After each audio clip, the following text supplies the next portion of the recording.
right, welcome to another episode of the Real Estate Play-by-Play. Oh my gosh, what a week we have had. As if every week in real estate is not insane, it has been a little extra this week. Yes, if you have not heard, the MLS went down. And this is not just for our area in Northern California. This is nationally Right, went down. right. So the MLS system, the system that pretty much every real estate agent uses to log listings and sales and the entire database of all things real estate is under attack. Under a cyber attack. So Literally. that's what we're being told. Cyber and we're attack. being told that the FBI is working on it. Well, Right. meanwhile, we have no access to it. And the multiple listing service is, our lifeline as realtors, really. 100%, right? I mean, that's where you go if you need to see houses, if you need to close houses. Everything is in the MLS system. And it's been, 10 days?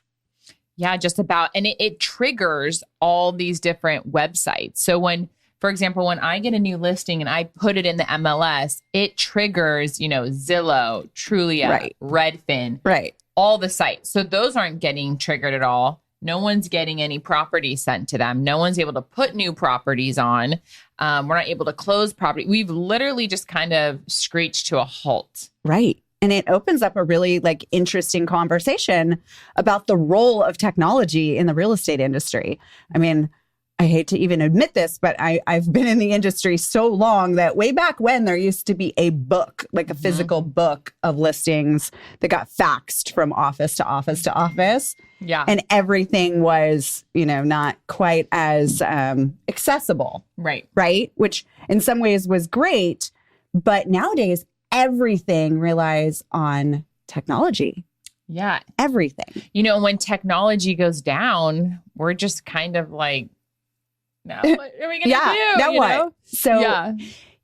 It's, I think there's all these unforeseen problems that we may not even see for, maybe years even to come of how this will affect market conditions. Right. Right. So, when you look at statistical data, right? A lot of times interest rates and things like that look at statistical data of how the market's doing.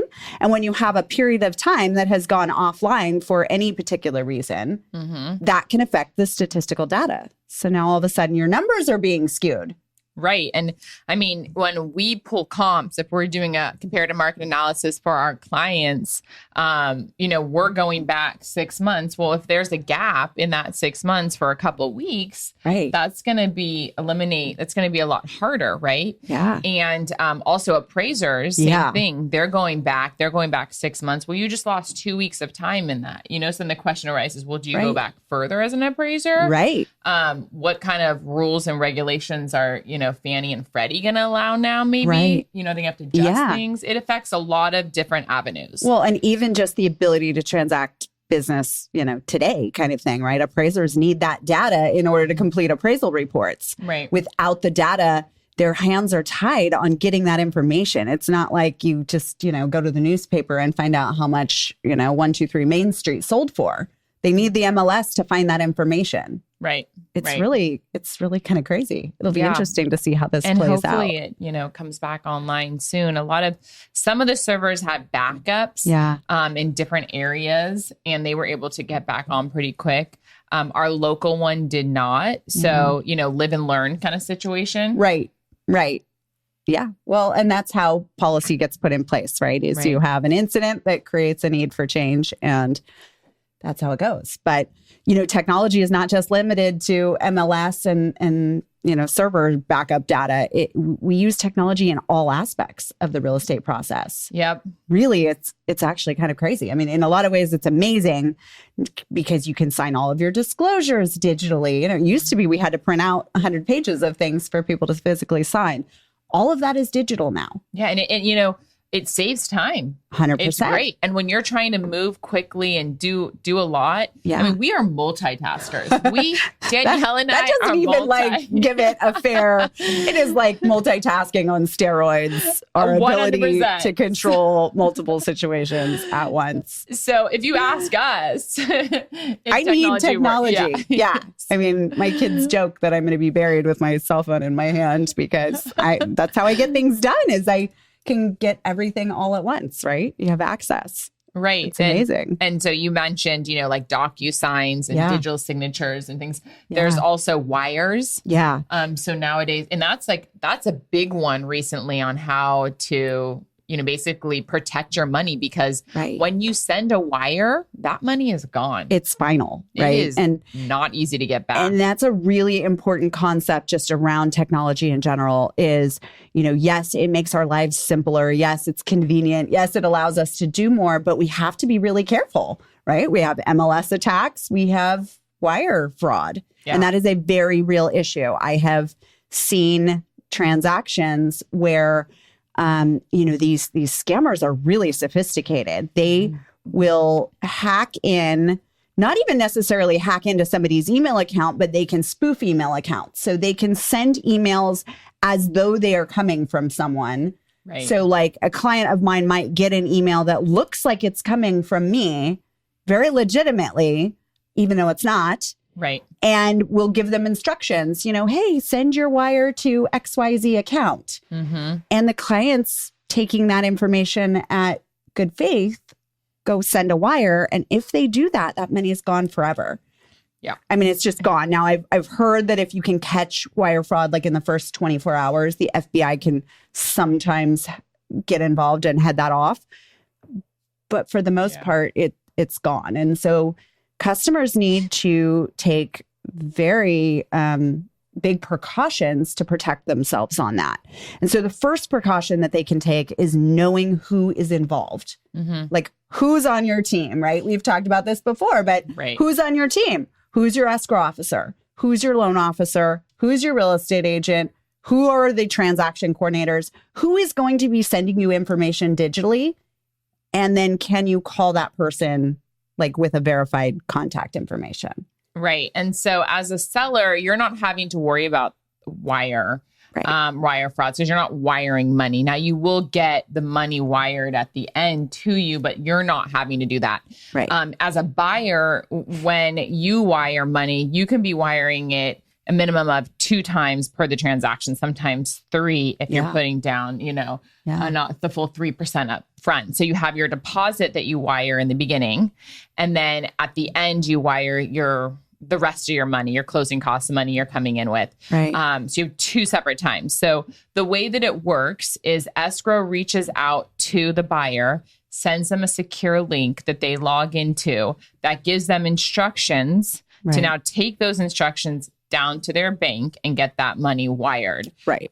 Some banks you can call over the phone and wire it. But what we always recommend is what Danielle brought up is when you get those wire instructions, call escrow and double check them. Right. When you get down to the bank, double check them again. When you send the wire, let your realtor know, let your escrow agent know that you just sent the wire so we can check right away. Right. And make sure that you're calling, not the number that's in the email that you got the wire instructions from. Call the person that you know to be involved in the transaction. And, I get complaints from customers because escrow sends them in a secure email and it's a little bit cumbersome to open these emails. You have to create a password. There's all these extra steps and people can get frustrated with that process, right? I get frustrated with that process. I get it. But it's a really, really important protection for our customers to go through that just tiny little extra hassle to make sure that they're sending money to the correct places. It's just really, really, really important. Yeah. I mean, and we both, Danielle and I have both, although it hasn't happened directly to our clients, we have had friends in the industry, coworkers that it has happened to. I mean, there was a realtor, 20 minutes from here in another office that they hacked into her email address and sent the clients the wire instructions. Right. The client went down and wired the money. Yeah. And I've had some close calls. So a couple of years ago, during when we were doing so many refinances because rates were so low, I had a situation where an escrow officer who we use all the time had called me and she said, I just got revised wire or payoff demands from you on this refinance for 2 refinances, actually. She said the email just doesn't look right. Like it just doesn't sound like how you would talk. Mm-hmm. And I said, I did not send you anything. And so we started digging in and they had sent revised payoff figures that looked exactly the same, except they changed the account number and routing number where the wire was supposed to send. Now, those two transactions totaled over $900,000. Now, luckily, I work with great people who immediately identified that it looked not legitimate. Right. But it looked legitimate at face value. Now, they didn't have access to my email. I have IT security and everything's locked down, but they get very good at figuring out these transactions. I don't know whether they get the payoff I don't know how they do it, but it looked very legitimate.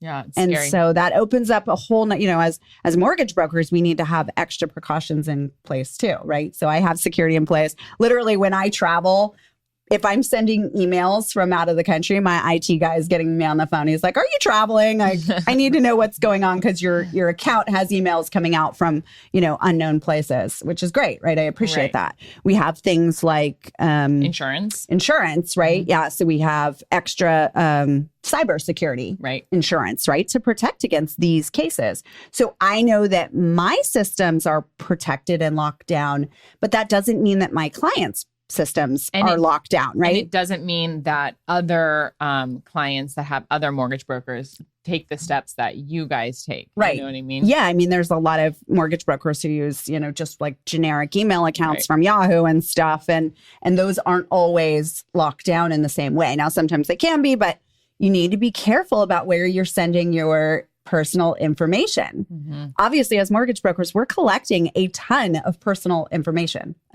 everything really. And you need to make sure that you're uploading that in a secure way. We provide a secure portal that people can upload to. Same process. It's easier for people to just send an email, but is your email secure to be sending your tax returns and your pay stubs and your bank statements? Like, do you really want all that information transmitted in an unsecure way? Yep. Right. I mean, it's just these extra steps.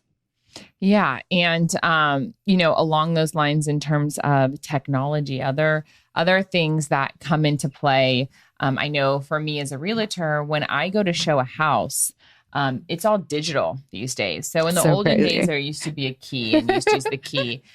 Now we have on our phone an app that we click the app, we type in our code, it triggers the lockbox that opens the lockbox with the key, and then we use it. And the first comment I get from people when I'm showing homes and they haven't seen that is, "Oh, that's really cool that you can do that all on your phone." Yeah. And I will say, for the ease of convenience, Danielle and I love convenience. Yeah. Yes, it's really cool. Right. It's not so cool when you can't get the app to work. Yeah. And you have you're out of cell phone range at a property that's just slightly outside of town and it doesn't want to connect and all those kind of things. Right. And luckily, I think, I feel like I'm tech savvy enough where I know how to troubleshoot it if it goes down. There are other realtors that aren't so tech savvy that I get a call, it's on my listing and they're like, I can't get in. How to get in, right? So I put, as a side note, a contractor's box on all my listings, just in case an agent can't get into the berries, the backup method. Exactly. Right. And we had to use that time and time again because just depending on technology in those situations sometimes could hinder a buyer from seeing my listing if the agent can't get in because their app is not working or it hasn't been.